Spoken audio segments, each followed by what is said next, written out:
Question 396. Is school teaching... This is you, but this is general. Is school teaching the skills you'll need to succeed in life? No. No. Does anybody think yes? No. I think there's a percentage. I'm with Mel on this. Certainly, if the person at school is intelligent enough, they tend to get put into higher programs, and they will learn the skills they need. I think where schools are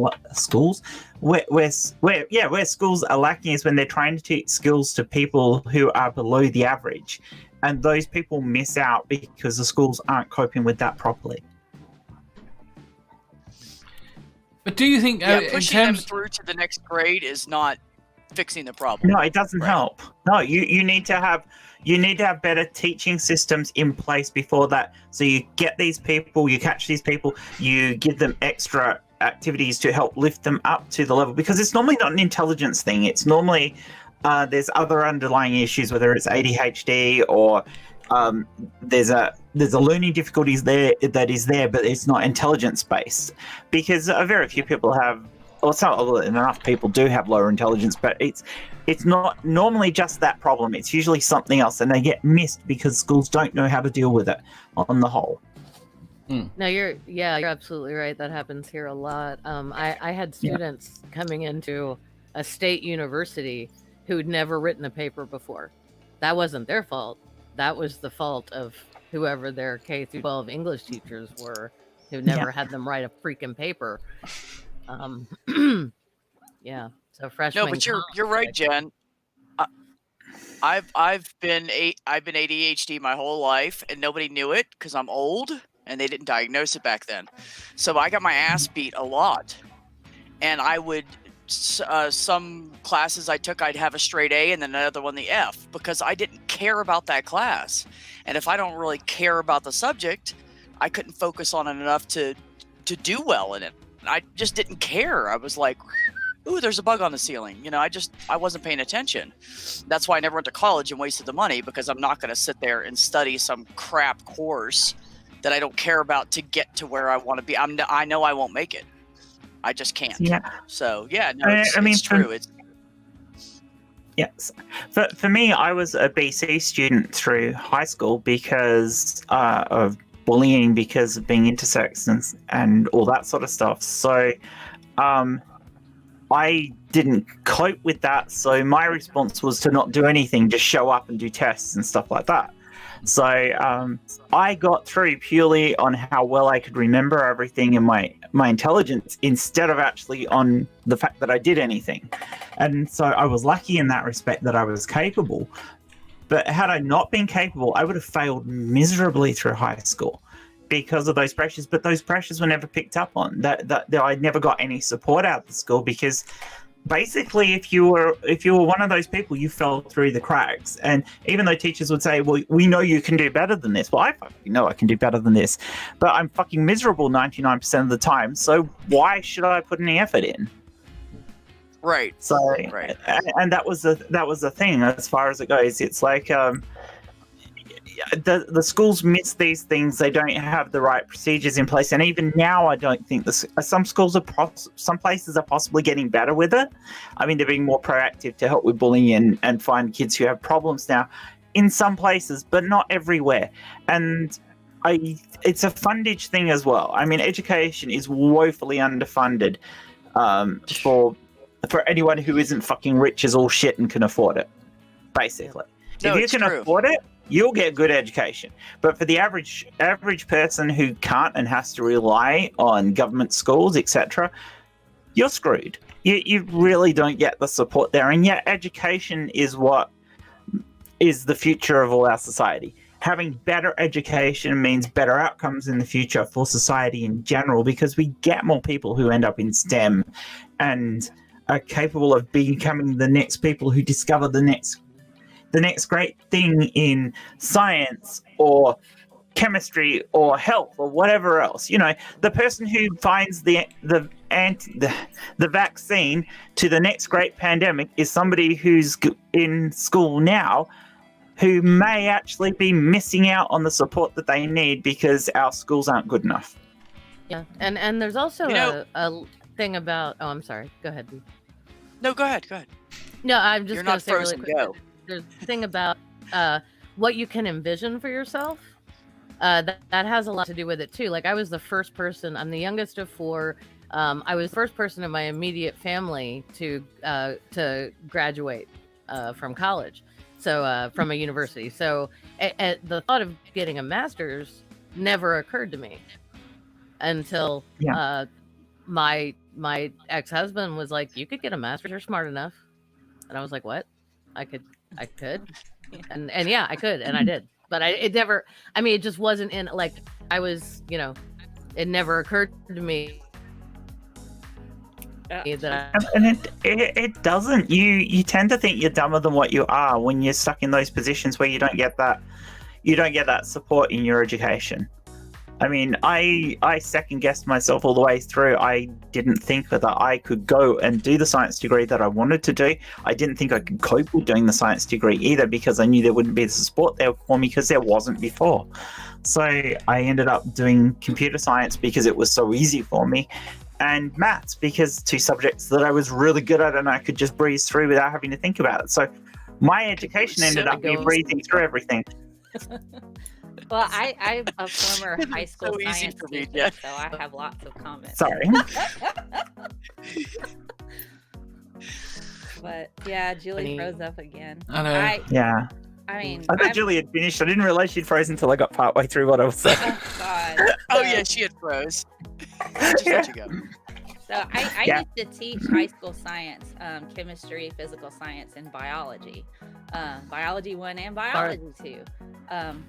Having seen what I've seen, and one of the reasons why I do science communication is largely due to the gross illiteracy we have in the U.S.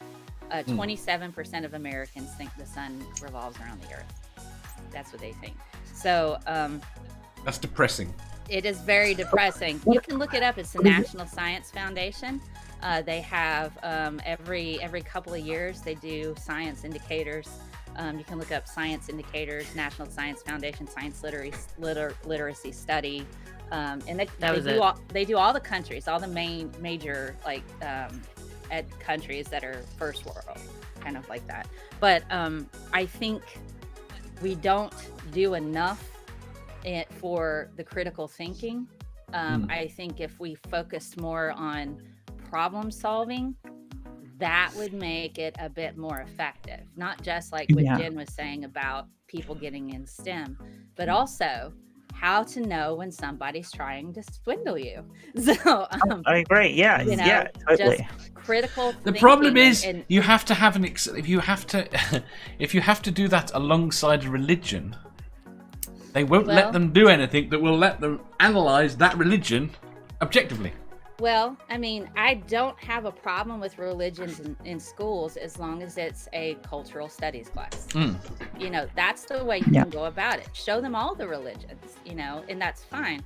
When I went to high school, we had a vocational program where by the time you graduated, you had a certificate on cutting hair or license for childcare work or automotive certificates. You didn't have to go to college, but they prepped you for that. So you were job ready when you left. That's not available now. They can take some classes to help them get into a vocational school. But a lot of states are like, well, we have to have everybody be college ready. No, you don't. That's not helpful. That's not helpful. I agree, Mel. So they used to have that prior to No Child Left Behind. That was in place. But I was bound. My mom wanted me to go to college. I actually didn't finish until way later after I became an adult.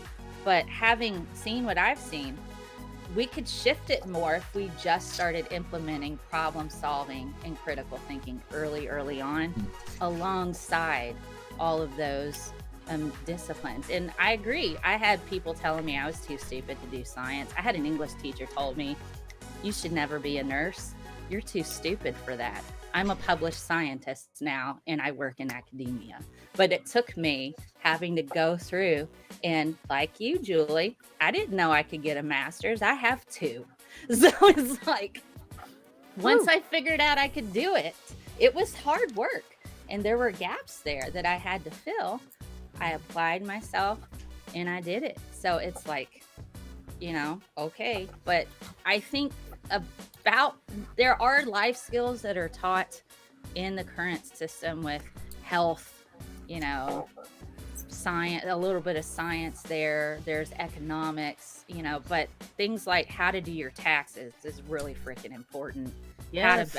How to manage money a bit better. That needs to be a thing. And critical thinking, basic civics, basic life skills. Physics. Understanding, not just using heavy words like DNA polymerase, but applying why do you need to know how the body works? So you'll know why you need to drink water. So you'll know how to lower your risk from getting cancer. And so you'll know, the effects of stuff on climate, and that science is really important just as a life skill, like climate science. Okay, you may not know a lot about climate science, but if it gets really hot, we can't grow things, which means food is going to be extremely expensive. And so will energy to cool off your freaking house. So it's like, It's like the temperature where there are now places in the world that are too hot to be habitable for any length of time. Right. And they can't comprehend things like that. No. So a lot of the time what I do as a science communicator is going, okay, this is how this is going to affect you. And so I'm like writing an online chemistry course right now for a college. And I have like 3 weeks to write an entire course for like a whole semester. That's fine.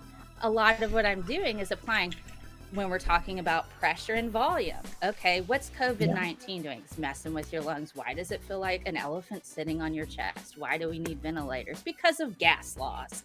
Here you go. So just showing them how that kind of stuff integrates into things that they know.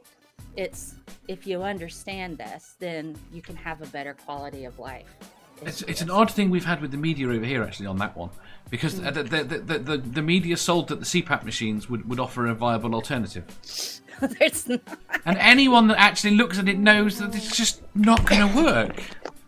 No, you have to force air into their lungs. And there's things like, and they're finding people have like scar tissue because of that force. There's all of those white blood cells have moved in.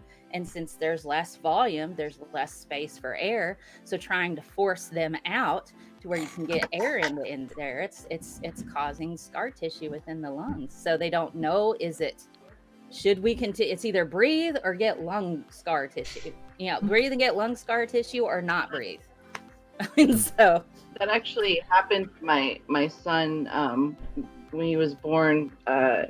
He had aspirated some meconium, and they had to put him, he wasn't oxygenating enough, so they had to put him on a ventilator, and it scarred his lungs up really bad. He technically still has lung disease now because of it, so. I'm so sorry. It's okay, he's fine. He grew out of most of it, he just still has some scarring, so, but, I get that. Yeah, but see, all of this type of stuff, understanding basic concepts associated with things like this, help you understand. CPAP machines aren't going to force all those white blood cells out of your lungs. No. Right? Not going to do that. So. I think pretty much everyone in the chat agrees no. Yeah. If you enjoyed that, please hit the thumbs up button. If you didn't, hit the thumbs down. If you think you've got a better answer or just want to tell us how wrong we are, leave a comment down below. Subscribe down here for new questions every day and make sure you hit the bell so you don't miss out on our live shows. If you click over here, you'll see our latest upload. Over here, for what YouTube thinks you'll love the most. And finally, for a complete playlist of all our currently released questions, click here.